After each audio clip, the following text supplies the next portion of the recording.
आज world arthritis day है, यानी कि विश्व गठिया दिवस। आज ही के दिन हम एक ऐसी समस्या से लड़ने और जीतने का संकल्प लेते हैं। भारत की तकरीबन 10 से 15% आबादी जिससे किसी न किसी रूप में प्रभावित हो रही है। गठिया को लेकर जागरूकता के लिए आज का दिन बहुत विशेष है। ऐसे में हम आपके लिए लेकर आए हैं एक बेहद खास कार्यक्रम, जिसमें हम न सिर्फ इस समस्या को समझेंगे, जानेंगे, बल्कि संपूर्ण समाधान की बात भी करेंगे। तो सबसे पहले समझते हैं आर्थराइटिस, गठिया आखिर है क्या। ये कोई एक बीमारी नहीं, अलग अलग प्रकार की समस्याओं का एक समूह है। जोड़ों में 100 से अधिक तरह की असामान्य स्थितियां बन जाती हैं। देखिए, शुरुआत में दर्द, सूजन और अकड़न होती है, जिसे नियंत्रित कर सकते हैं। इससे जिंदगी पूरी तरीके से प्रभावित हो सकती है, लेकिन जानलेवा नहीं। इलाज नहीं कराने पर जोड़ों में अस्थायी नुकसान हो सकता है। गंभीर मामलों में विकलांगता की स्थिति भी पैदा हो सकती है। अब आपको बताते हैं आर्थराइटिस भारत के लिए कितनी गंभीर चुनौती है। इस वक्त देश की करीब 15% आबादी प्रभावित है। ये विकलांगता का दूसरा बड़ा कारण है। 18 करोड़ से ज्यादा लोग गठिया से पीड़ित हैं। गठिया देश के लिए सबसे गंभीर स्वास्थ्य समस्याओं में से एक है। पुरुषों की अपेक्षा महिला ज्यादा प्रभावित होती हैं। किडनी, फेफड़े से जुड़ी समस्याएं बढ़ा सकता है। हर साल लाखों नए केस सामने आते हैं। ऐसे में सवाल उठता है कि आखिर गठिया होने के कारण क्या हैं? इसकी सबसे बड़ी वजह क्या है? इसे समझने के लिए हमने बात की डॉक्टर राजेश मल्होत्रा से। The joints can be affected by a lot of different pathologies. They can be age-related or degenerative, like osteoarthritis, where the cartilage, which is covering the ends of the bones to allow smooth movement, gets degenerated, and the person starts walking practically on what is called bone on bone. This is age-related, more likely in people who are overweight, or who have thyroid problem, or who have injury to the knee, or who have genetic predisposition. Then there are conditions which damage the joint by inflammation, which is really what is called as arthritis. These patients have pain and swelling of the joints. These patients are often younger than osteoarthritic patients. They get morning stiffness, and after any period of rest, they get difficulty in moving their joints. And usually their tests for inflammatory markers are positive. They affect multiple joints in the body and affect the mobility considerably and have to be treated very early to prevent damage. अब आपको ये तो clear हो गया होगा कि गठिया कितनी बड़ी समस्या है। आखिर देश में करोड़ों लोग इससे जूझ रहे हैं। लेकिन अब सबसे बड़ा सवाल उठता है कि गठिया को कैसे रोका जा सकता है? इसके उपाय क्या हो सकते हैं? Arthritis has become a very very common problem in modern day living. हम रोज कहीं ना कहीं लोगों को देखते हैं कि अपनी जोड़ों के दर्द के लिए उसका इलाज ढूंढ रहे हैं। अगर सोचा जाए तो ये कुछ ऐसी चीज़ नहीं है जो एकदम आती है। ये कहानी धीरे धीरे करके शुरू होती है और ज़्यादातर 50 साल के बाद ही सामने आती है। बेस्ट इलाज तो वही होएगा कि अगर हम शुरू से ही चीज़ें कर सकें जिससे आपके जोड़ और आपकी जो मसल्स हैं वो स्वस्थ रहें। So regular type of exercise which is done every day, regular walking, अपना वेट गेन ना करें, अपनी फ्लेक्सिबिलिटी बनाए रखें, कोशिश करें एक जगह पे ज़्यादा देर ना बैठे रहें, फ्रीक्वेंट मूवमेंट करते रहें, अपनी डाइट के ऊपर थोड़ा कंट्रोल रखें। इन सब से आपके जॉइंट काफ़ी स्वस्थ रहेंगे। कोशिश ये भी करनी चाहिए कुछ एसेंशियल मिनरल्स, कुछ एसेंशियल विटामिन्स आपकी डाइट में ज़रूर होने चाहिए। उससे आपकी बोन हेल्थ वगैरह ठीक रहेगी। अगर कभी कोई प्रॉब्लम आ भी जाती है, जैसे कोई एक्सीडेंट या स्पोर्ट्स रिलेटेड इंजरी हो जाती है, तो बेस्ट वो होएगा कि अगर आप उसका जल्दी से किसी से मिल के उससे इलाज कर सकें। तो नियमित रूप से थिंग्स लाइक योगा वगैरह work very very well in keeping the joints healthy. So a good muscle mass, a good bone mass, treating all simple things early, इन सब चीज़ों को करते रहें तो आपका जो फ्यूचर है वो काफ़ी स्वस्थ रहेगा और उसके अंदर आपको कोई इलाज की ज़रूरत नहीं पड़नी चाहिए।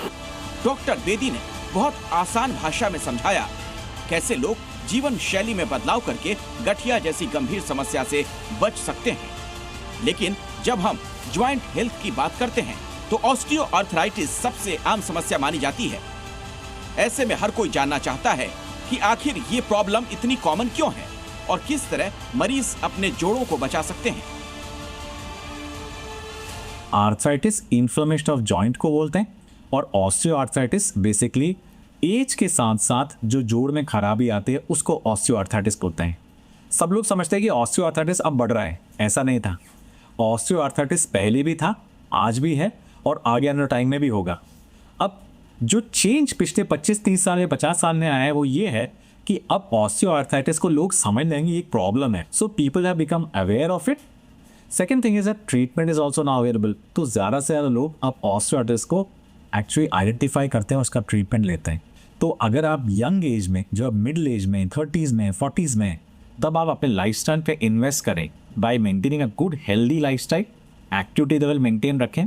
मैं ये नहीं कहता हाई इम्पैक्ट स्पोर्ट्स एक्टिविटीज़ चाहिए, बट डेफिनेटली आपको एंड्योरेंस एक्टिविटीज़ में इंडल्ज करना चाहिए। आपको कुछ ऐसे एक्शन जिसमें कि बहुत ज़्यादा घुटना मोड़ के बैठना पड़ता है या स्क्वाटिंग करनी पड़ती है उसको थोड़ा कम करना चाहिए।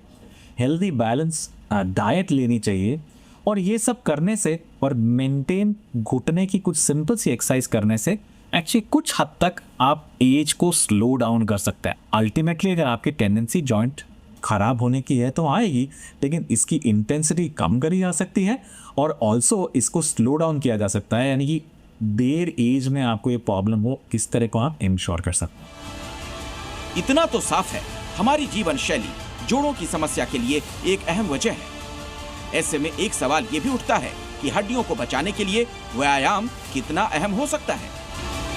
क्या हम रेगुलर एक्सरसाइज से जोड़ों को सेहतमंद बनाए रख सकते हैं? इस सवाल का जवाब दे रहे हैं doctor L Tomar. Exercise is the most effective non-drug strategy for joint and bone preservation. It strengthens muscle, supports joint, and reduces wear and tear of the cartilage. Exercises maintain mobility and flexibility and keep the cartilage nourished and prevent stiffness. It builds bone density in the vein in weight-bearing cartilage, and resistance training stimulates bone formation and helps in prevention of the osteoporosis. अब तक हमने arthritis की समस्या के बारे में बात की। अब बात करते हैं आखिर इसको ट्रीट कैसे किया जा सकता है और सर्जरी या ट्रीटमेंट के बाद कैसे जिंदगी सामान्य हो सकती है। No specialty of medicine has progressed technologically as much as the orthopedics and joint replacement in particular. So there have been a lot of advances, and all the advances in the treatment of arthritis are aimed at improving the efficiency of surgery, the accuracy of surgery, reducing complications and enhancing the safety, and improving the longevity of joint replacement so that the joints last longer, and also to enhance performance. These days, the young patients who have to undergo a joint replacement because of various reasons want to do activities which demand high impact or high performance, or they want to go skiing and they want to do mountaineering.